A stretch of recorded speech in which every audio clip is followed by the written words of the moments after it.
Bem-vindo ao nosso novo episódio, espero que esteja tudo bem contigo. Hoje vou-te falar de 4 conselhos que me foram dados quando eu fazia o caminho de Santiago. São 4 conselhos que podem transformar a sua vida de uma forma definitiva se os colocar em prática. Além de terem uma dimensão espiritual, estes conselhos são válidos do ponto de vista físico, uma vez que são baseados na compreensão da natureza humana. O meu nome é Siegfried Williams. Queres saber um pouco mais sobre mim? Visite o meu site, pois este episódio vai ser muito espartano e vamos saltar às apresentações. Neste episódio eu devia estar a falar sobre o novo Grimoire. Infelizmente eu não tenho podido gravar por estar doente. Por esse motivo, caso tenha alguma dúvida sobre o novo Grimoire de Lucifuge Rofocal, escreva um e-mail para o suporte que eles ajudam com a dúvida que tenha. O link para o site está na descrição deste episódio, onde para além do novo Grimoire também encontrará outros. O ideal é que escolha aquele que mais se adapta às suas necessidades e àquilo que deseja obter da sua vida.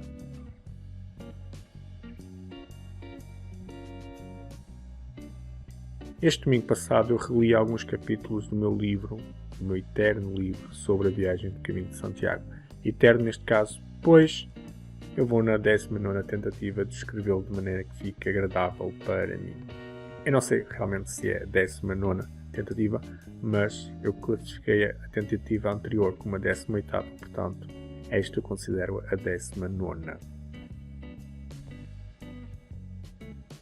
E num destes dias em que eu viajava pelo caminho, eu conheci uma pessoa que, hoje na minha perspectiva, ele era um autêntico clichê ambulante, um autêntico clichê espiritual, por assim dizer. Apesar disso, eu não notei naquele tempo que ele era demasiado espiritual para ser real, por assim dizer. Quem visita o Tibete e logo a seguir faz uma peregrinação pelo caminho de Santiago de Compostela.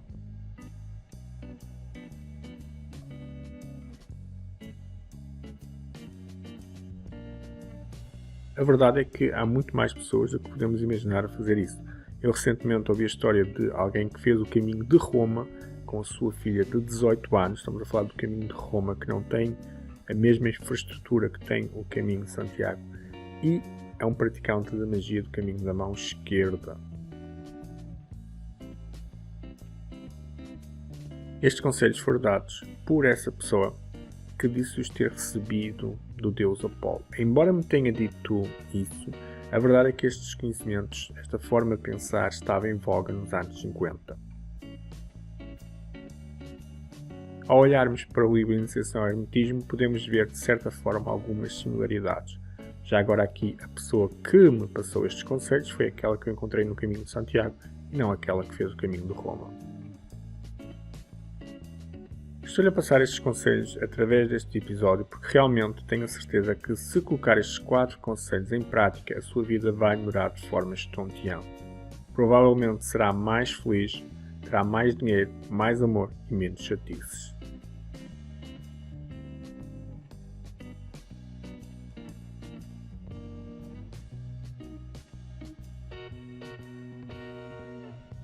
No caminho, Juan colocou uma mão direita sobre o ombro, apontou com a mão esquerda para a frente e disse: nesta vida existem 4 caminhos, e os 4 caminhos são na realidade os nossos 4 corpos. O corpo físico, o corpo mental, o corpo espiritual e o corpo emocional. Eu aqui mudei o nome dele para preservar a sua identidade. São 4 instruções sobre como cuidar de cada um destes corpos e ao segui-las temos uma alteração drástica e profunda que nos transforma para sempre. Eu realmente acredito que seguindo estes 4 conselhos diariamente terá essa mudança. O primeiro conselho é cuidar do corpo físico. Saúde física é importante, não precisa de se preocupar, não vai ser sugerido que se coloque em grandes aventuras onde tenha de ir ao ginásio diariamente, apenas o básico, fazer caminhadas pelo menos de 15 minutos por dia e que evitar comer porcaria. Ele apresentou-me 2 outros conselhos em relação a este tema. Estes 2 conselhos são um pouco mais pesados de seguir. O primeiro conselho é que ele não comia nada que tivesse olhos ou alma. O segundo é que ele não bebia álcool. Por isso, como estes conselhos são um pouco mais hardcore, vamos nos focar no básico: caminhar 15 minutos e não comer porcaria. O segundo corpo que vamos falar aqui é o emocional. Como já deve ter reparado, tem de certa forma uma bateria energética emocional. Se durante o dia estiver sujeito a muito stress causado por pessoas negativas, chatas, pessoas sem noção, pessoas brutas, pessoas analfaburras, vai reparar que a sua energia vai sumir rapidamente. Portanto, o conselho para melhorar a saúde do nosso corpo emocional é diminuir ao máximo o contato com essas pessoas. Não é possível em todos os casos, mas devemos sempre nos esforçar para não nos importar com o que elas dizem ou fazem. Ou isso vai acabar por adoecer o nosso corpo emocional.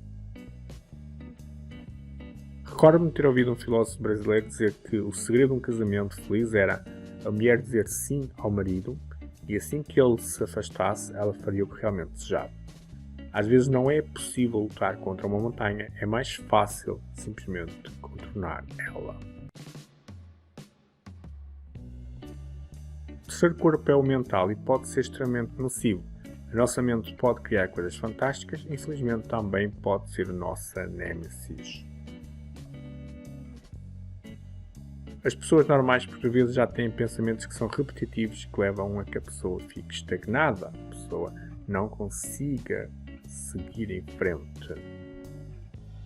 Depois existem doenças / síndromes como o TDAH que fazem com que a mente se torne realmente o maior inimigo da pessoa.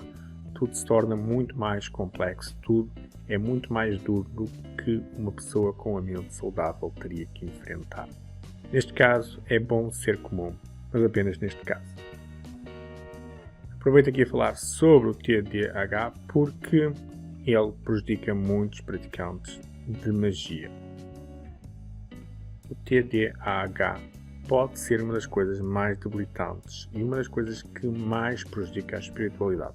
A pessoa que tem o TDAH acaba por muitas vezes criar jogos mentais que ela sabe que são falsos, sabe que não têm fundamento, ainda assim ela não consegue se controlar. Eu até costumo fazer um paralelo que é o seguinte: se a depressão é viver no passado, se a ansiedade é viver no futuro, como muitas pessoas dizem, as pessoas com TDAH vivem numa realidade multidimensional. Estas pessoas terão muito mais dificuldade para seguir este conselho para melhorar o seu corpo mental do que aquelas pessoas que nós podemos considerar como pessoas comuns, o que, neste caso, ser comum é bom. O conselho é tentar viver ao máximo o presente. Claro que isto não é fácil, é uma tarefa quase digna de ser uma punição para Prometeu por dar o fogo à humanidade. Então, o segredo é sempre que nós apanhamos a viver no passado ou a viver no futuro, voltarmos a focar no presente. Quanto mais repetirmos este exercício, mais acabamos por viver no presente. Mais rapidamente as nossas preocupações mentais somem. O último corpo é o espiritual e pode cuidar dele de diferentes formas. Cada uma destas dependendo daquilo que acredita. Oferendas é um bom método, ter um guia espiritual ou ter apenas a chance de tirar um tempo para meditar, fazer uma pausa ou uma viagem espiritual ou religiosa são ótimas opções para isso. A forma que me ensinou foi o seguinte: consiste em contar as vitórias. Que coisas têm que outras pessoas não têm? Talvez tenha um carro que não gosta muito dele, gostava de ter um Porsche. Mas existe quem não tenha sequer um carro, então tem uma vitória, que é ter um carro. O objetivo não é somente ser grato pelo alcance de uma vitória, por ter conseguido algo, mas sim estar satisfeito com os resultados. Quanto mais contabilizar essas vitórias, quanto mais sentir orgulho pelas suas conquistas, mais isso afeta a sua espiritualidade.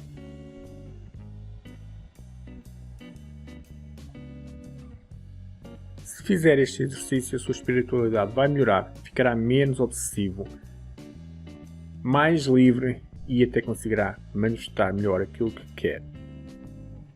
4 dicas simples, mas que, se seguidas, colocadas em prática, mudarão completamente a sua existência. E terminamos o episódio de hoje. Vá ao site, descubra o novo Grimório que está disponível no site caso ainda não o tenham feito. No meu site tem vários outros Grimórios que lhe vão ajudar a alcançar aquilo que deseja. O ideal é escolher aquele que mais se adapta às suas necessidades. Caso tenha alguma dúvida, entre em contato com o suporte que eu lhes ajudo. Um abraço forte e até ao próximo episódio.